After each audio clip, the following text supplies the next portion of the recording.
Bonjour à toutes et à tous, aujourd'hui on se retrouve pour la deuxième partie de la planche sur les jouets, donc sur les jouets anciens. Comme vous voyez, le croquis est terminé, on va peindre chaque élément, mais on va pas les peindre un par un séparément, on va les faire tranquillement, d'abord les plus gros et ensuite les plus petits, qui étaient là pour combler, pour pouvoir garder une harmonie. Donc avant toute chose, on va gommer les traits avec la gomme mie-de-pain comme d'habitude, donc je vous mets ça en accéléré. C'était assez long à faire puisque il y avait quand même beaucoup de surface sur ma feuille.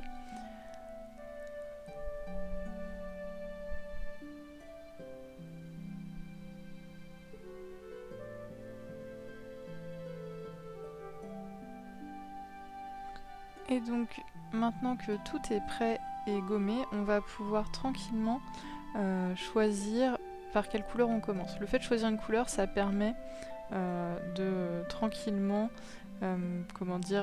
avancer sur chaque illustration sans perdre de temps et en préparant la couleur une seule fois. Donc là on va commencer par le rouge et je vais avoir besoin de mes pinceaux, donc je prends mes pinceaux Léonard comme d'habitude. Je vais en utiliser 3 pour cette planche, mes deux bourrons, donc numéro 7 et numéro 1, qui sont ceux que j'utilise le plus souvent, et un traceur pour les petits détails.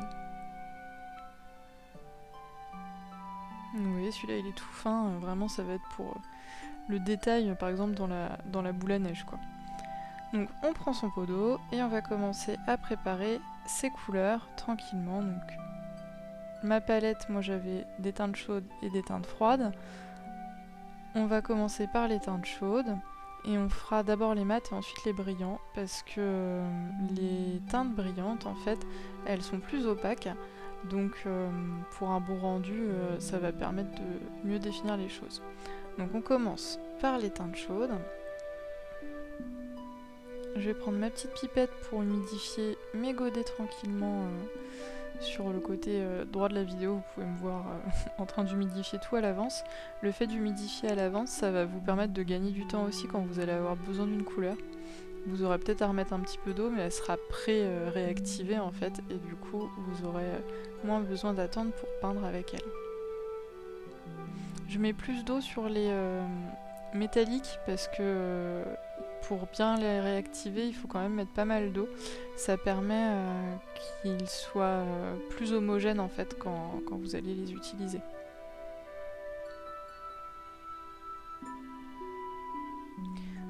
Donc, je prends mon pinceau et on va pouvoir tranquillement préparer le rouge. Je vais en faire pas mal, je vais en faire une bonne quantité, parce que comme j'ai beaucoup d'illustrations où il va y avoir ce rouge là, je préfère en préparer trop que pas assez. Si vous en faites pas assez, vous risquez en repréparant de pas avoir exactement la même teinte et de perdre un peu l'harmonie des couleurs. Donc n'hésitez pas quand c'est comme ça, que vous avez une grosse planche et que vous savez que cette couleur là vous allez l'utiliser à beaucoup d'endroits, à en préparer quand même une bonne quantité. Ça vous évitera de galérer à rechercher la teinte parfaite après. Bon, donc on commence le rouge. Et on va aller du haut à gauche de la feuille jusqu'en bas à droite de préférence, pour éviter d'avoir des traînées de couleurs si votre poignet ou votre côté de main tombe dans la peinture ou que vous le posez par mégarde sur votre peinture. Donc ça c'est parce que je suis droitière. Encore une fois, si vous êtes gaucher, vous pouvez très bien faire l'inverse et partir du côté droit et aller vers la gauche. Vous voyez, ça dépend. Donc là on va tranquillement faire le casse-noisette. On fait toutes les parties qui doivent être rouges dessus. On va pouvoir faire aussi notre petit cheval à bascule.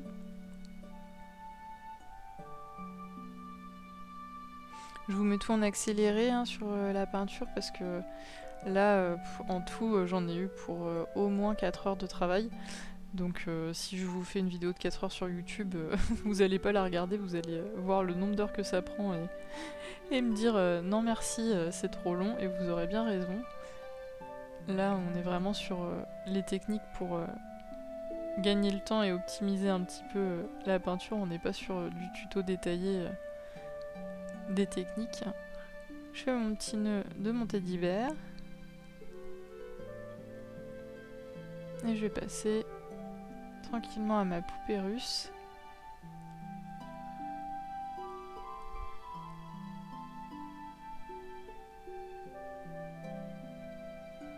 Cette poupée russe, c'était un peu un challenge parce que elle a beaucoup de détails. Je voulais faire un décor vraiment à la russe, donc avec des couleurs très contrastées et beaucoup de détails. Et du coup, vous allez voir à la fin, il y a pas mal d'étapes sur cette poupée. Je ferai peut-être un tuto poupée russe pour vous détailler un peu le process plus tard. Si ça vous intéresse, n'hésitez pas à le mettre en commentaire. Ou si vous voulez que je détaille le process sur un autre des jouets, c'est possible aussi. Mais je pense que la poupée russe et la boule à neige, ça serait les deux plus intéressantes à vous détailler. Je vais faire ma petite cordelette de loi aussi en rouge. Un petit rappel dans les roues.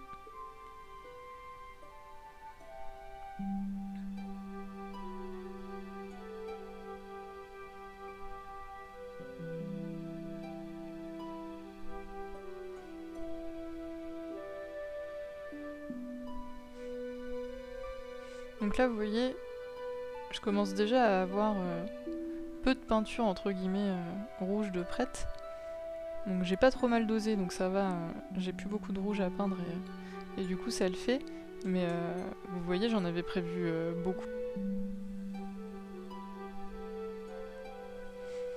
Donc là, on va avoir fini avec la première couche de rouge. Donc vous voyez, on a déjà pas mal avancé en fait sur l'illustration en ayant une seule couleur comme ça, et ça permet vraiment de voir comment l'illustration évolue. Moi je trouve ça assez gratifiant en fait d'avoir tout qui se fait à l'avance. Donc là on va changer de couleur et on va passer au brun. Là je vais utiliser Angus du Pigmentarium, je vais utiliser plusieurs brins, vous avez vu sur ma palette il y en a des différents, il y en a 3. Donc on va faire le teddy bear. J'ai pas trop de brins en haut de mon affiche, et en tout cas pas avec ce brin là. Donc je fais mon teddy bear avec Angus, ça me permet de bien laisser sécher la partie gauche en bas et en haut de ma planche, et puis de quand même continuer à avancer.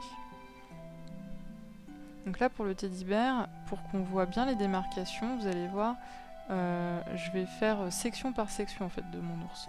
Donc là je vais faire la tête et les membres, et je ne ferai le corps que quand ça aura séché, pour qu'il y ait une démarcation qui se fasse naturellement avec le séchage de la peinture.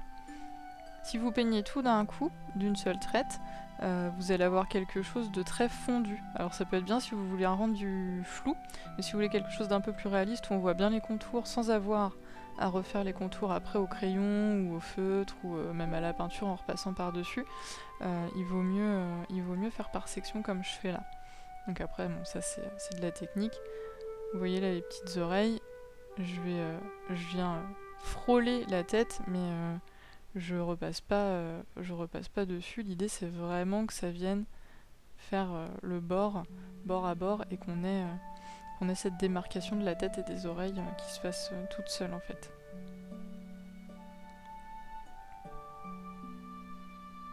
Donc du coup, faut que je laisse sécher pour faire mon ventre, donc je vais passer à un autre brin. Donc pareil, vous voyez, je prépare des grosses quantités quand même à chaque fois. Enfin, c'est pas non plus une piscine dans ma palette, mais par rapport à ce que je fais quand je fais des tutos ou quand je fais des illustrations pour la carterie, où j'ai une illustration par une illustration, j'en fais quand même plus là. Je prépare plus de matière.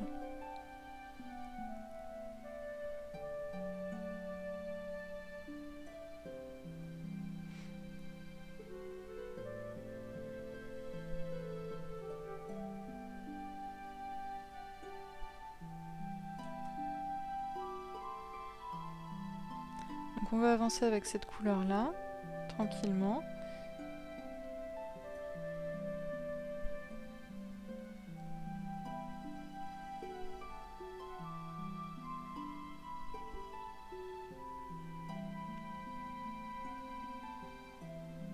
Et là donc je vous l'ai mis en accéléré, mais ça m'a quand même pris plusieurs minutes, donc ça veut dire qu'au dessus ça a commencé à bien sécher.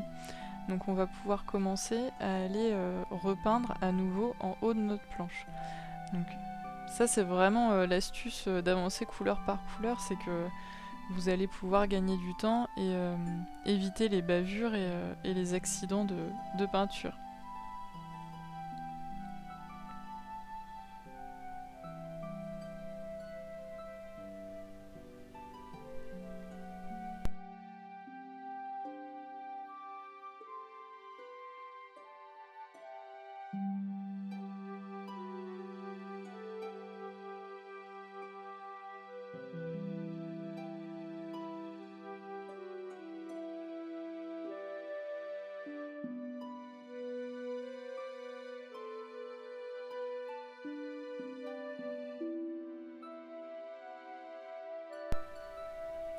Donc du coup, on va avancer sur le jouet à tirer en forme de canard ou d'oie, à vous de, à vous de voir. Et on va pouvoir aller faire avec la même teinte, plus ou moins diluée, d'autres éléments. Donc là, le bas du cheval à bascule, la partie qui permet justement la bascule du petit cheval. Et on va pouvoir utiliser ce brin sur...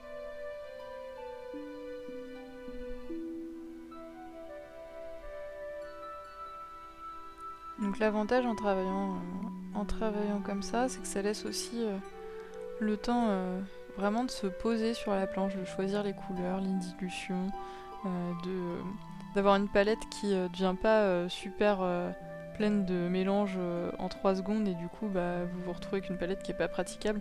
Là tout est bien séparé, donc ça permet de revenir réhumidifier une couleur aussi si vous en avez besoin à un moment ou à un autre. Donc là on va faire un brun très pâle pour faire tout ce qui est peau. Du casse-noisette et puis de la poupée russe notamment. Donc l'idée c'est de prendre un brin, de le mettre plein d'eau pour pouvoir l'éclaircir et ensuite avec votre pinceau que vous allez sécher sur un chiffon, vous allez pouvoir venir récupérer la matière et donc avoir quelque chose d'encore plus clair.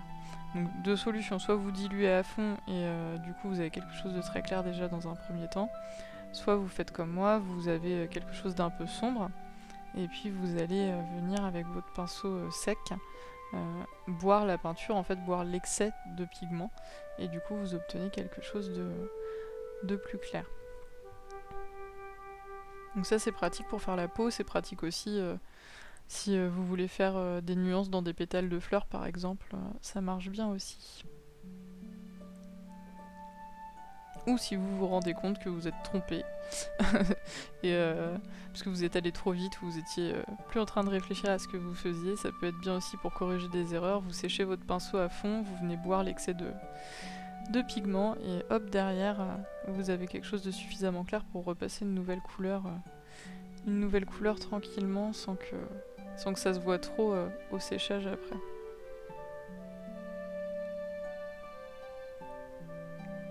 Donc on va venir aussi faire le bois du socle de la boule à neige tranquillement.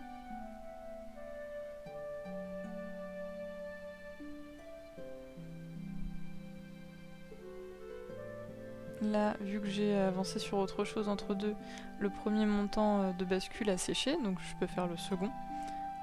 Alors que tout à l'heure, comme le premier n'était pas sec, je pouvais pas le faire. Je redescends pour pouvoir faire la petite maison.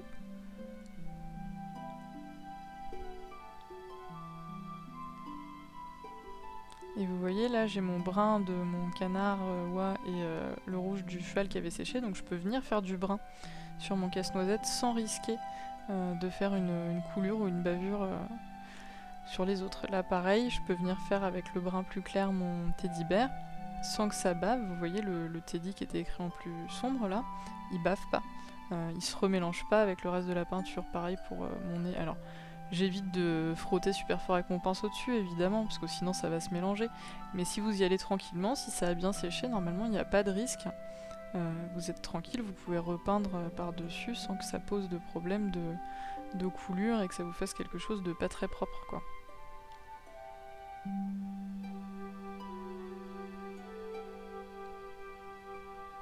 Donc là je fais le corps de mon teddy bear comme je vous disais tout à l'heure, ça va permettre, vu que je l'ai fait en 2 fois, de bien avoir la démarcation. Vous verrez quand ça aura séché, on verra bien les lignes en fait comme si je les avais tracées. Donc là j'alterne les brins, hein, ils sont tous prêts, donc j'ai pas besoin de les repréparer. Donc c'est un gain de temps aussi ça. Et je peux avancer illustration par illustration en fonction de ce qui est sec et de ce qui ne l'est pas. Donc tout à l'heure on avançait par couleur, et là j'ai tous mes brins, comme j'en ai plein de différents à différents endroits, que je peux alterner. Donc bien pratique quand vous avez une grosse planche comme ça à faire.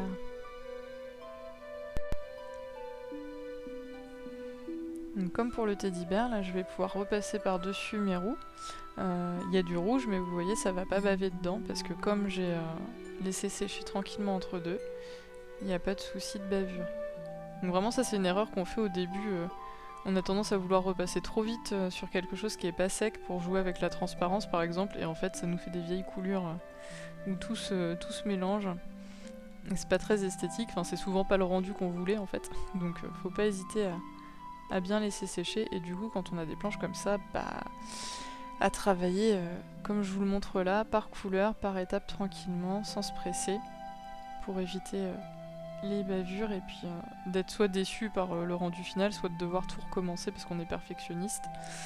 Donc, moi je suis plutôt dans la team numéro 2 perfectionniste, donc si c'est ça et qu'il faut que je recommence une planche complète, je vous dis pas la tristesse, ça m'est arrivé au début, hein. C'est pour ça que je vous le dis, la tristesse infinie de se dire ça fait 3 heures que je travaille sur une planche et il faut que je la recommence en entier si je veux quelque chose de propre.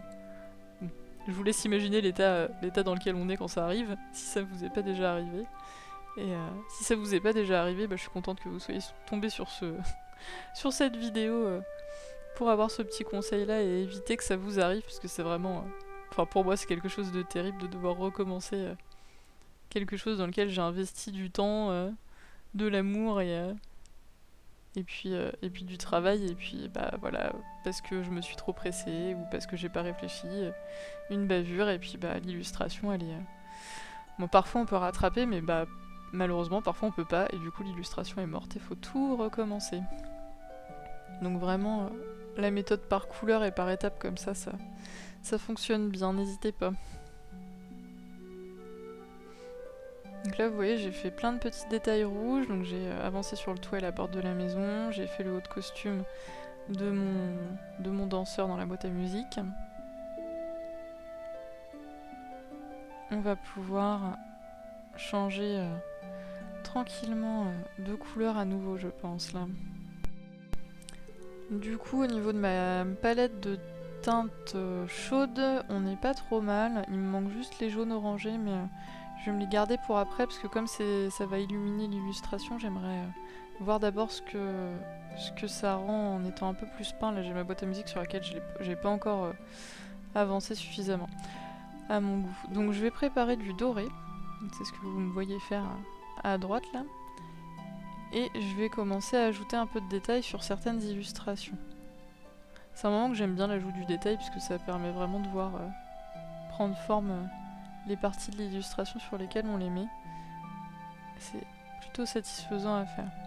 Donc là, je vous disais tout à l'heure en début de vidéo que les brillants, les pailletés, tout ça, je les utilise plutôt en dernier pour que ça soit vraiment propre.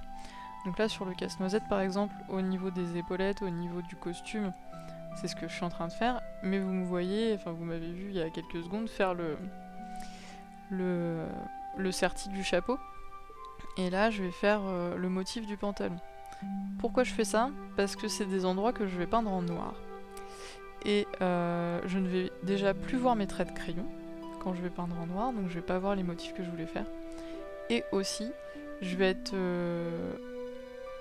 je risque d'être gênée par, comment dire, le contraste entre le noir et le brillant. Donc je préfère le faire comme ça, je repasserai forcément dessus pour que ça soit bien ressorti une fois que j'aurai fait mon noir, mais au moins c'est positionné correctement. Pour ma boîte à musique, je vais salir entre guillemets le doré, donc vous voyez je l'ai mélangé avec un peu de bleu, un reste de orangé, donc ça fait quelque chose d'assez verdâtre. Je vais rajouter un peu de doré quand même parce que c'est trop verdâtre à mon goût. Mais l'idée c'est de donner un côté patiné, un côté ancien à la dorure sur la boîte à musique. Et du coup, pour ça, il faut que je la salisse un peu. Je peux pas mettre un doré aussi éclatant que ce que je viens de faire sur le casse-noisette. Enfin, en tout cas, c'est pas l'idée que j'en ai, donc c'est pas ce que je vais faire. Après vous faites ce que vous voulez sur vos, sur vos illustrations si vous aimez que ça claque et que ça soit bien doré tout le temps. Mais donc ça, si vous voulez faire des effets de patine, si vous peignez, je sais pas, des meubles anciens par exemple, faut pas hésiter à salir un peu vos métallisés.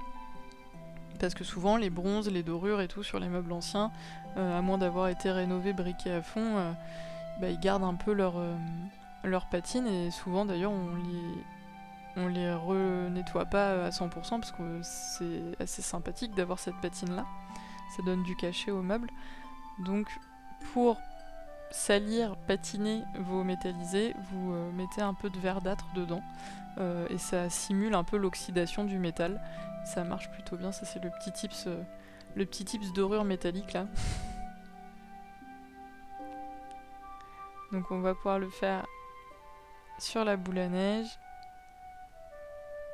Et puis après, on passera à la boîte à musique tranquillement.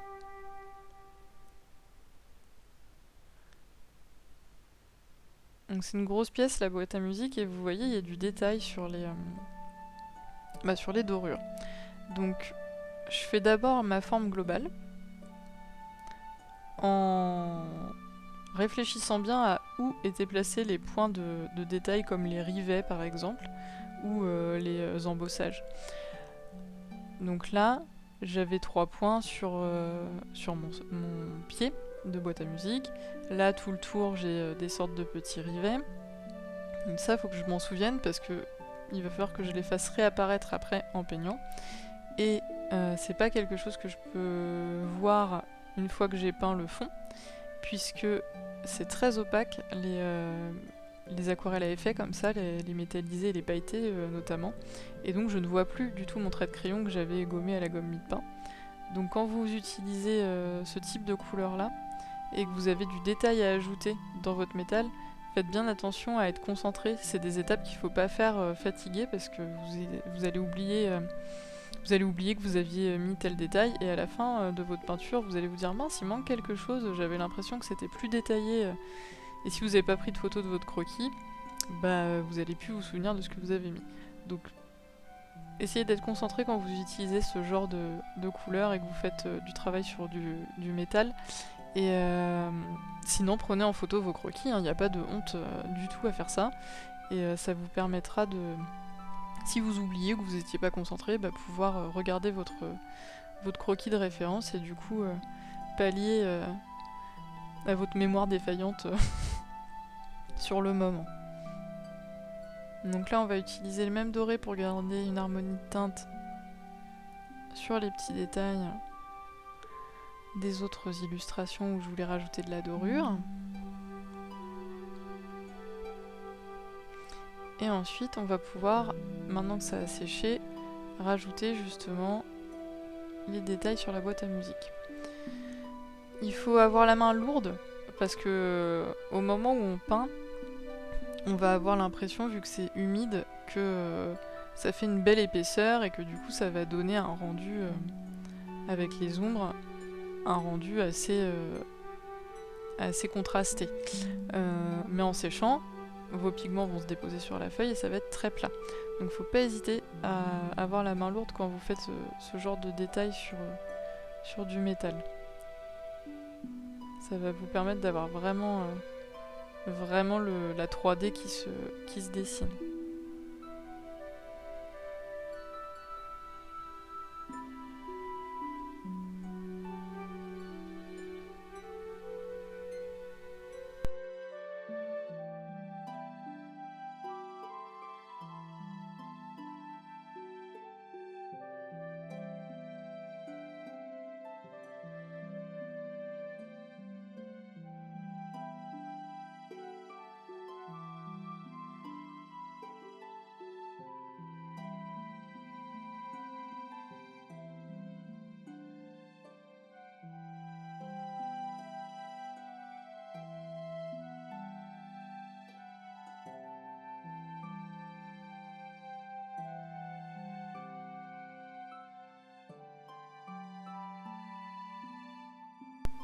Donc on le fait pour toute la boîte à musique. Donc là vous voyez je place tous mes petits rivets un par un tranquillement, patiemment.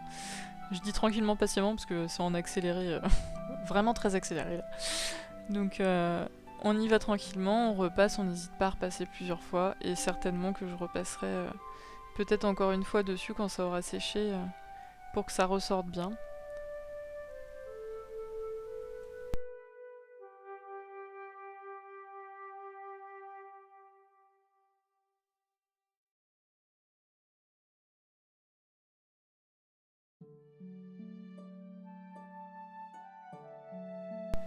Donc on continue dans le détail sur la poupée russe tranquillement.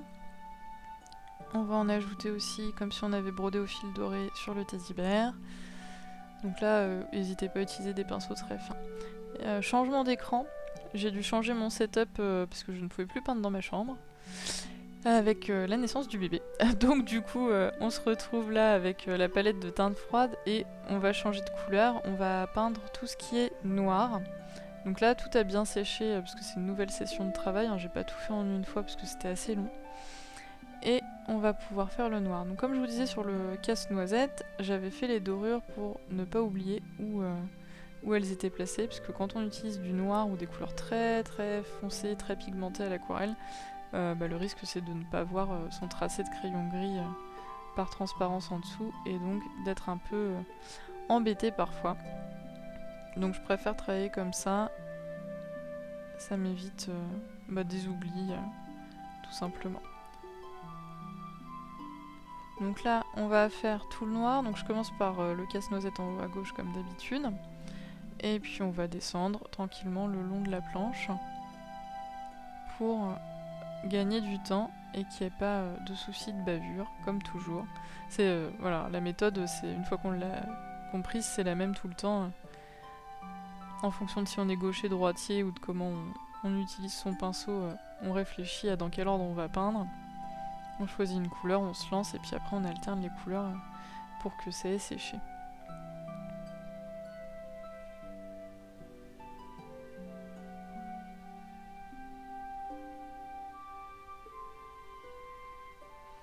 Okay. Le petit cheval. La poupée russe, on va la faire après les dominos comme ça aura séché au-dessus.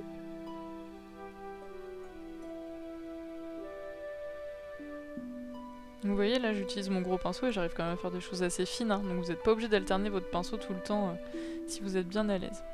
Alors la poupée russe ça a été un peu un défi parce qu'il fallait pas que je déborde avec mon noir. C'est pour ça que vous voyez ma tête dans le coin à gauche parce que je me suis vachement penchée en fait sur mon illustration pour avoir les yeux vraiment proches de ce que j'étais en train de faire. Et donc il y a deux challenges, ne pas déborder, donc y aller tranquillement pour être précis, mais en même temps pas mettre trop de temps parce que si ça sèche, ça fait des démarcations entre les couleurs. C'est pour ça que vous me voyez aussi réhumidifier avec le noir ce que j'ai déjà peint, pour éviter justement ce côté très trace qu'on a parfois quand on fait du coloriage avec des crayons de couleur ou des feutres et que on n'est pas assez rapide.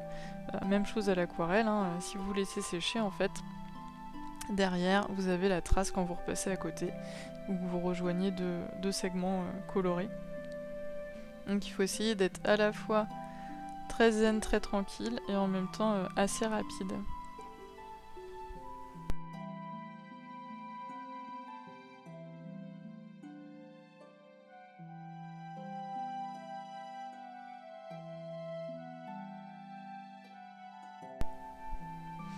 Donc là on va voir bientôt terminé avec la poupée russe. Je repasse bien tous les bords pour que ce soit propre. Et donc on va continuer dans le noir avec les petits détails sur le danseur, les yeux de mon teddy bear et de mon jouet à tirer. On va reprendre un peu le visage de la poupée russe, fignoler le casse-noisette.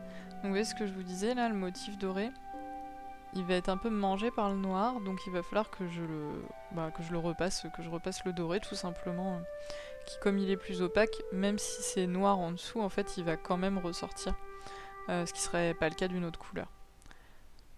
Donc ça c'est l'avantage en utilisant des métallisés ou des dorés, c'est que les paillettes passent par dessus la couleur, peu importe laquelle c'est. On va pouvoir lui faire sa petite moustache barbichette et ses cheveux aussi à un moment. On lui fait ses yeux, on laisse un petit point blanc pour la lumière. On peut repasser entre les fils des épaulettes, ça les fait ressortir. Les lacets. Et puis là, on va faire le noir de la poupée russe, comme ça. Derrière, on pourra lui faire des yeux. Je pense que je vais lui faire des yeux bleus très pâles.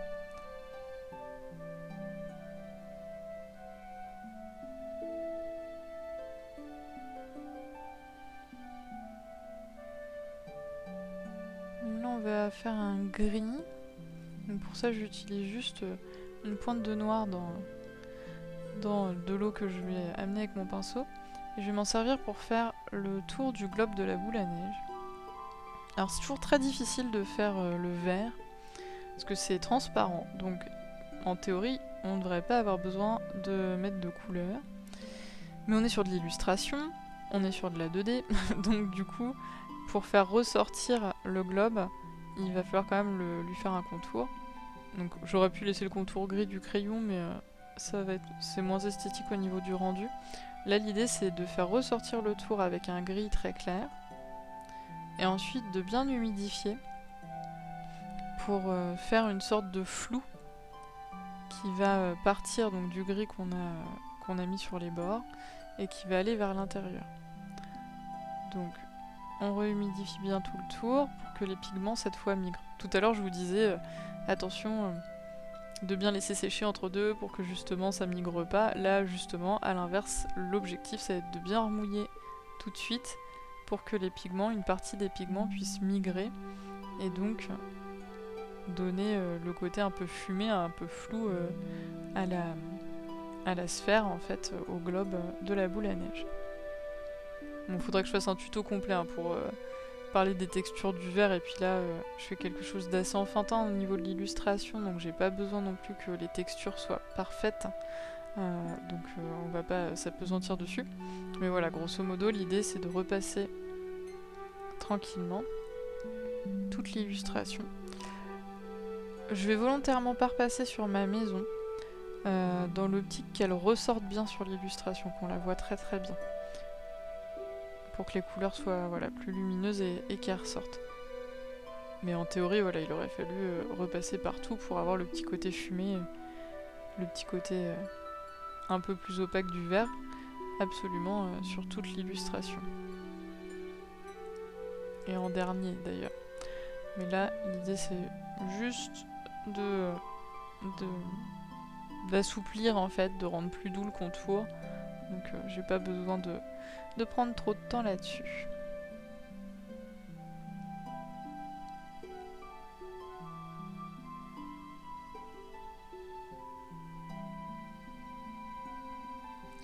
Ensuite, on va faire du bleu. Donc c'est Abyss du Pigmentarium que je vais utiliser là. Et c'est vraiment un de mes bleus préférés. Il est super profond. Je l'aime beaucoup. C'est une des premières couleurs artisanales que j'ai achetées.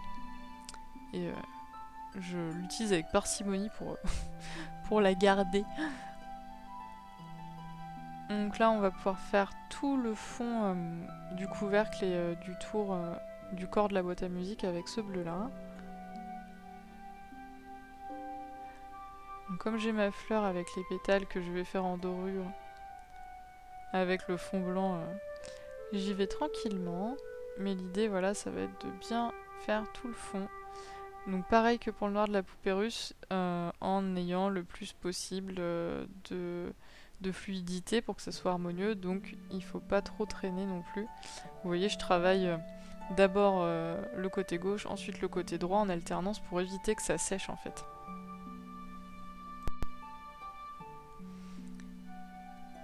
Donc, comme tout à l'heure, vous avez ma petite tête en bas à gauche qui pointe parce que je suis un peu loin, donc du coup j'essaie de bien voir ce que je fais, notamment quand j'arrive au personnage pour pas déborder sur la chevelure de ma danseuse ou la chevelure de mon danseur de l'autre côté.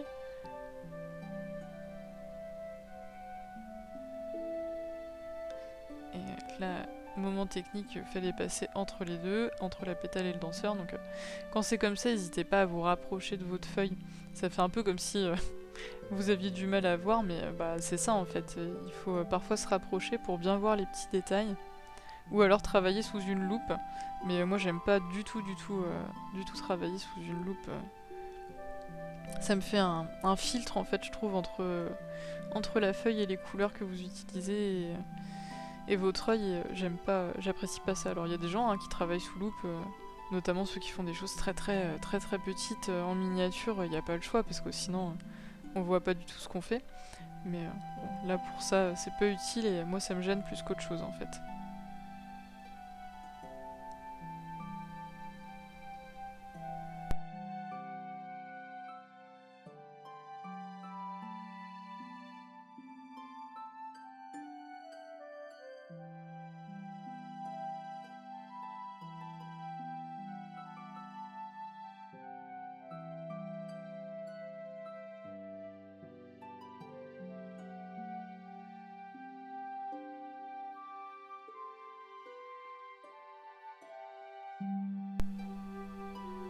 Donc, on va avoir fini avec la boîte à musique, on va la laisser sécher avant de faire autre chose. Et on va continuer avec le même bleu, dans ce souci d'utiliser les couleurs une par une au maximum pour faire des rideaux à notre petite maison, dans les fenêtres de votre petite maison. Donc pareil, on y va tranquille, avec la pointe du pinceau. Comme je fais pas de miniature justement, j'ai pas besoin que ça soit d'une précision folle, puisque je vais pas utiliser ma planche pour faire juste une carte avec seulement la boule à neige, donc en fait j'ai pas besoin que ça soit aussi détaillé que ça. Ça c'est à vous de voir aussi quand vous faites une planche, en anticipant l'utilisation que vous allez en faire, vous allez pouvoir choisir le degré de détail que vous allez mettre dans votre illustration. C'est pas toujours utile d'avoir quelque chose de ultra détaillé si finalement vos illustrations elles sont toutes petites sur un motif ou sur une carte. Il y a vraiment pas besoin d'aller chercher le détail si c'est pas votre style quoi. Après si vraiment dans votre style vous aimez les choses très détaillées, vous pouvez le faire, mais moi c'est pas ce que je fais au bosquet, donc pas besoin.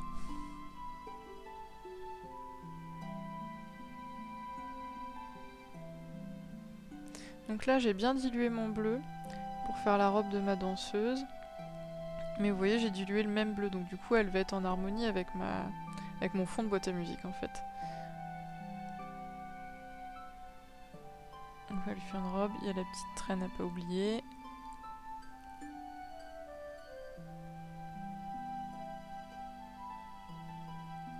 Et puis on va rajouter quelques points après pour faire un peu un dégradé de cette robe.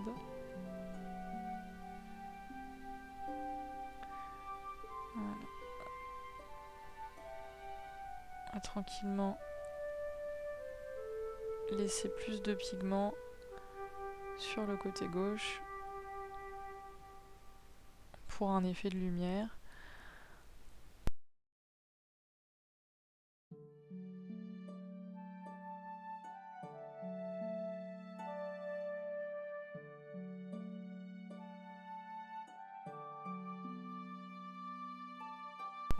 Donc on va poursuivre dans notre palette de teinte froide avec le vert. Donc là on va pouvoir faire le sapin assez opaque, donc je dilue pas trop ma peinture.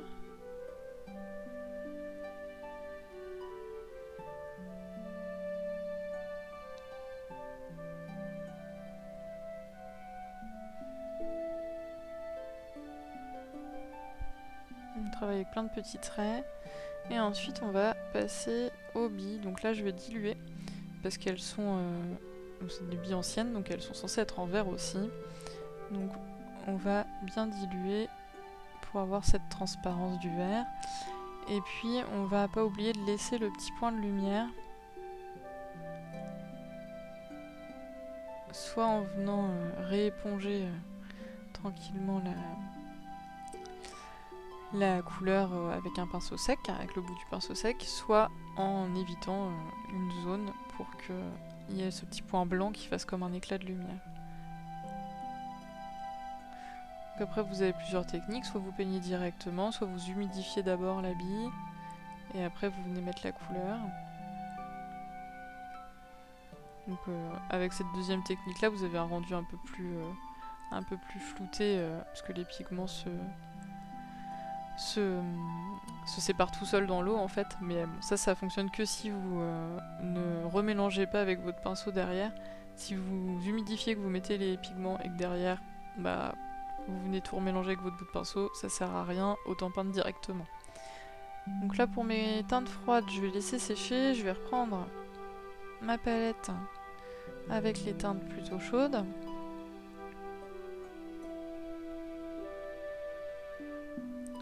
Et je vais réhumidifier un petit peu mes jaunes, parce que là je vais travailler sur les jaunes, orange et ocre. Et ils ont séché depuis le temps que j'ai pas utilisé ma palette de teintes chaudes. Donc je réhumidifie un peu tout ça. Là vous voyez, j'ai repris mon petit carton pour vérifier quel ocre j'avais utilisé, parce que j'en ai deux qui sont très très proches sur ma palette. Donc pour pas me tromper, je revérifie. C'est à ça aussi que ça sert, hein, de faire la petite palette avant avec les swatchs ou même un nuancier. Ça permet de vraiment, quand on a un trou de mémoire, se remémorer quel godet, quelle couleur on voulait utiliser exactement.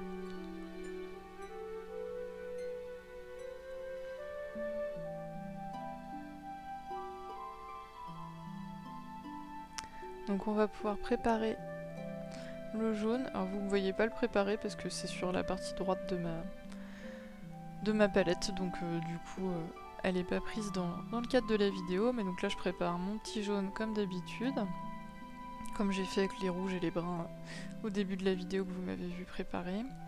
Et on va pouvoir faire le châle de la poupée russe et puis ses fleurs aussi.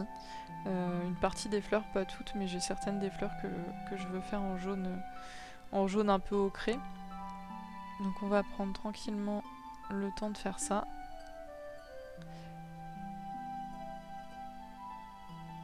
Mon eau était un peu sale, du coup j'ai eu du mal à faire un beau jaune. Il était un peu verdâtre. Faut pas hésiter à changer votre eau aussi au bout d'un moment quand elle est trop sale.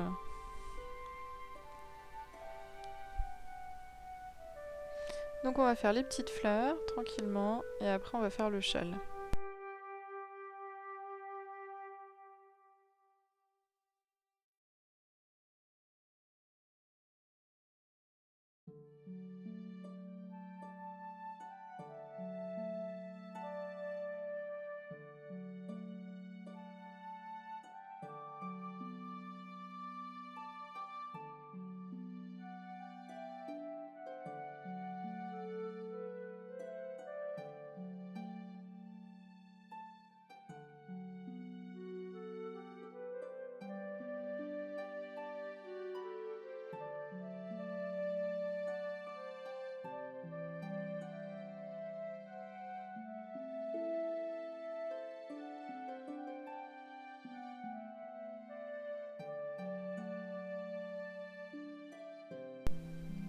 Je ferais bien aussi les lumières dans la maison de la boule à neige. Ça me donnera quelque chose comme si c'était illuminé de l'intérieur tout simplement.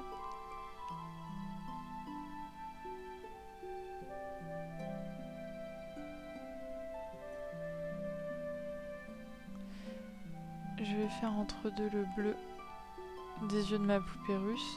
Je ferai le châle après, je vais laisser un peu sécher ma boule à neige et mes fleurs. Vous voyez là j'ai pas été très intelligente au niveau organisation, j'aurais dû faire le châle en premier. Comme ça m'aurait permis de gagner du temps. Mais comme je ne l'ai pas fait, j'en profite pour faire les yeux, ça sera fait et on sera tranquille. On va refaire du détail aussi en rouge pendant qu'on y est, donc la bouche de la poupée russe, le nœud de l'ours. Pour marquer les petits plis, ça va donner un peu de réalisme quand même à l'illustration.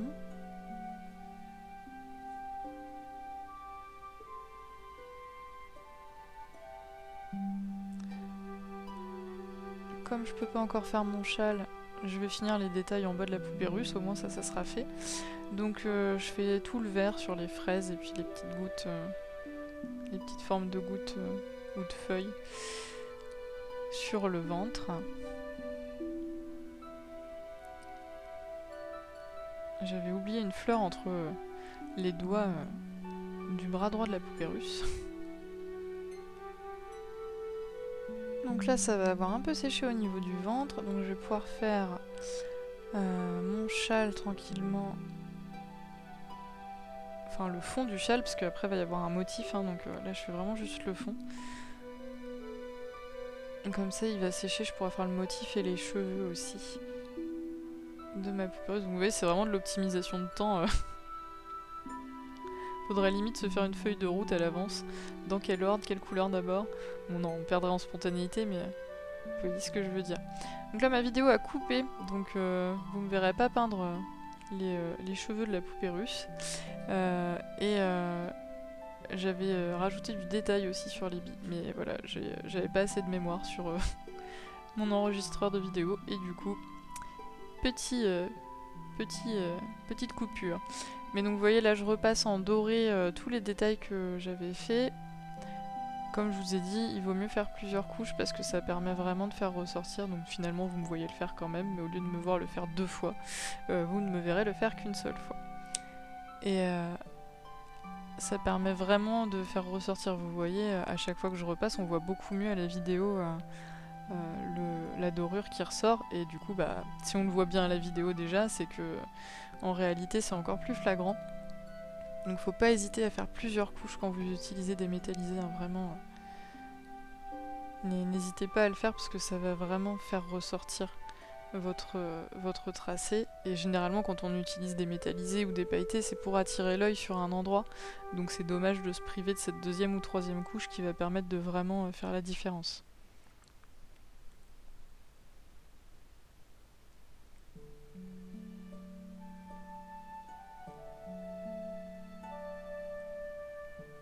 Donc on le fait absolument partout où on avait mis du doré. C'est un peu fastidieux hein, quand on a mis beaucoup de détails pailletés ou métallisés, mais ça rend bien plus sympa à la fin. Je crois que j'ai repassé tous mes détails, donc on va pouvoir accentuer certaines ombres, certaines couleurs. Donc là je vais accentuer sur les roues avec mon brin, ça va me permettre d'avoir un effet 3D un peu plus sympa sur mon jouet à tirer, sur mon canard.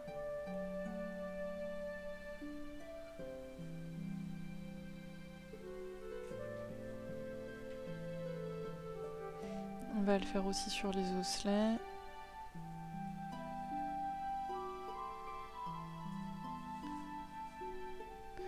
Et puis bah là on va faire les cheveux du casse-noisette et les petits détails en noir. Donc là j'ai les chaussures de mon danseur. Je vais avoir aussi des motifs sur le châle de ma poupée russe que j'aimerais faire en noir. Donc on va y aller tranquillement étape par étape en partant comme toujours du haut vers le bas et de la gauche vers la droite pour moi vu que je suis droitière.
Donc on va finir tranquillement le motif du châle là. On en aura terminé avec le noir pour l'instant je pense. Donc je vais ranger ma palette de ton froid et sortir celle de ton chaud. Et il nous reste quand même des petits détails à ajouter. Là vous voyez déjà les illustrations, elles ont bien avancé. Donc on va être vraiment plus dans repasser sur les dorures et l'ajout de détails. je me rends compte que je n'ai pas fait le tapis de selle de mon cheval à bascule, parce que j'avais prévu de lui mettre un tapis de selle. Donc comme j'ai déjà fait le rouge et que j'aimerais contraster, je vais faire un espèce de métallisé aussi. Mais je vais le faire vraiment plus... comment dire, pas sale, mais si un peu quand même. Je vais le faire un peu brun verdâtre, comme si la couleur était un peu passée. Donc je vais me servir du vert que j'avais en reste sur ma palette, qui est celui du sapin mais qui a séché. Et je vais rajouter du doré pour pouvoir avoir quelque chose de brillant, d'un peu métallisé.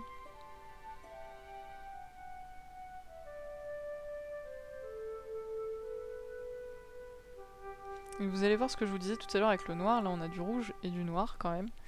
Et ça va vraiment passer par-dessus. Et on va plus voir du coup du tout la couleur, la première couleur en dessous. Donc ça peut aussi vous sauver quand vous avez fait une erreur. Bah, si ça vous gêne pas d'avoir du métallisé dans votre illustration, vous utilisez une couleur comme ça et ça vous sauve un peu la vie d'une erreur. Donc faut pas hésiter. Ensuite on va ajouter des détails sur la maison. Donc je vais faire, vous voyez, quelque chose d'assez opaque au niveau de ma peinture, là sur le bord de ma palette, hein, très peu dilué, pour pouvoir avoir des traits très nets, très droits avec mon traceur.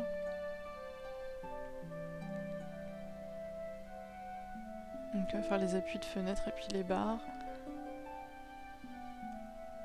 Et on va venir fignoler les détails du toit. Donc là, ce que je fais, ça permet d'unifier en fait le toit, parce que j'avais fait les tuiles une par une. Et donc en remettant une couche assez claire de la même couleur, ça unifie la toiture. Du coup on voit toujours les tuiles, mais c'est quand même au niveau du rendu, on a un rendu un peu plus harmonieux.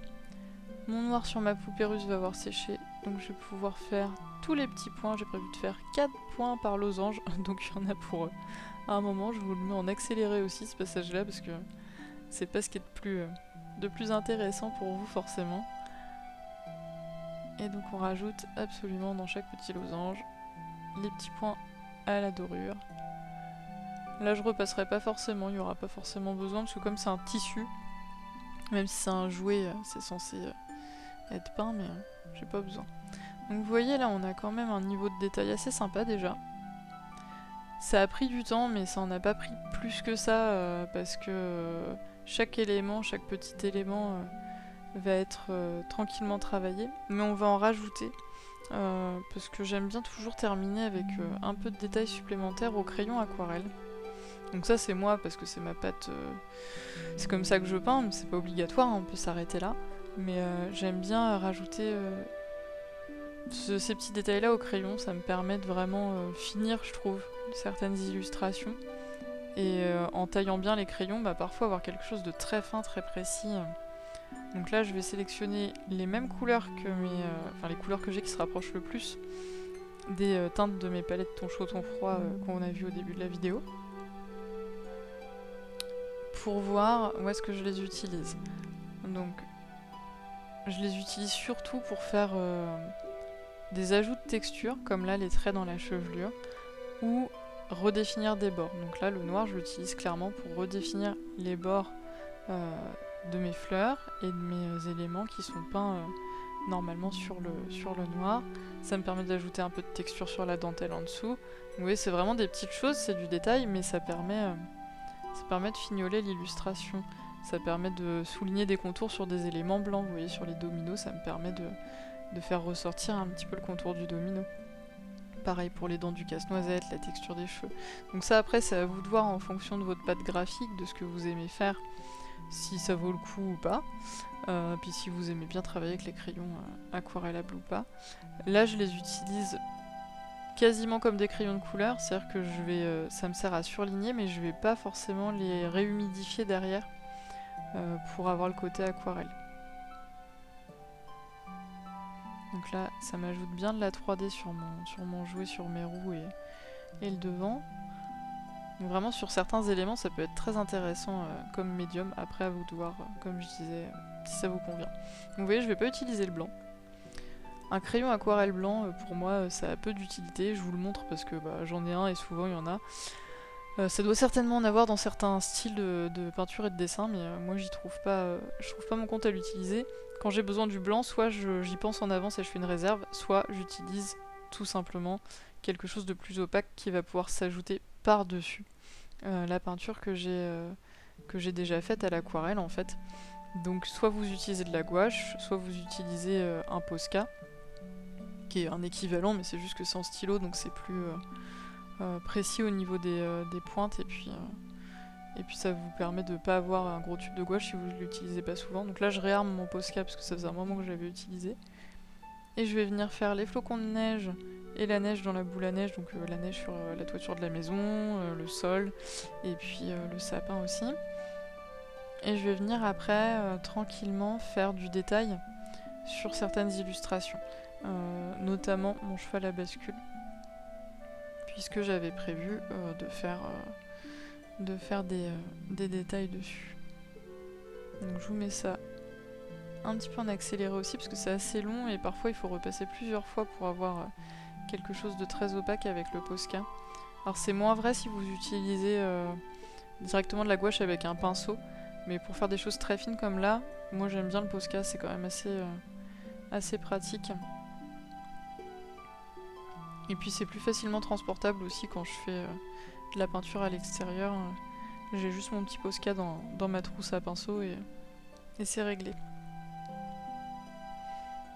Donc là je vais vous montrer un petit peu de plus près chaque illustration. Vous voyez le niveau de rendu de détail. Moi je vais m'arrêter là, je vais juste faire le lettrage du coup que j'ai pas encore fait. Mais pour les illustrations on va se stopper ici. Donc là la méthode que je vous ai montrée, en plus des petits tips sur voilà, les bavures et puis les métallisés, c'est vraiment la méthode que j'utilise quand je fais des grosses planches parce que ça me permet de gagner beaucoup de temps.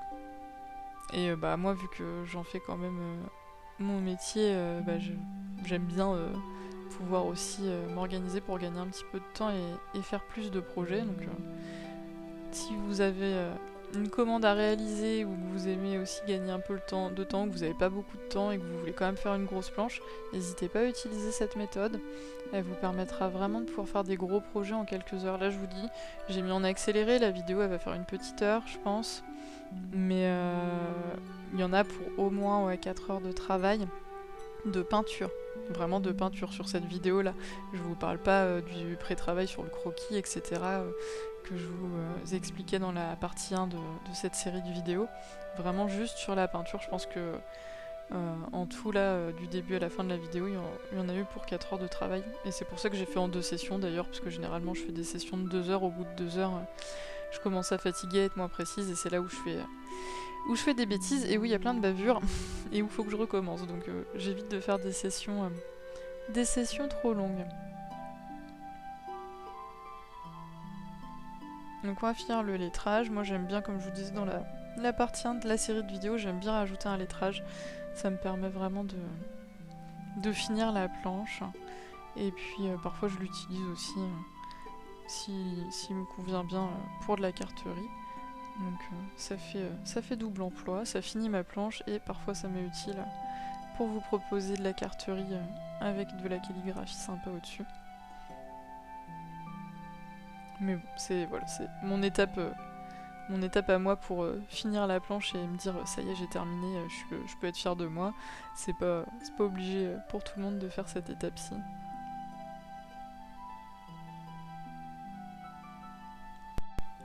En tout cas, j'espère que la vidéo vous aura plu. N'hésitez pas à vous abonner à la chaîne si c'est le cas et que vous voulez pas louper les prochaines, et à mettre un petit pouce. À la prochaine!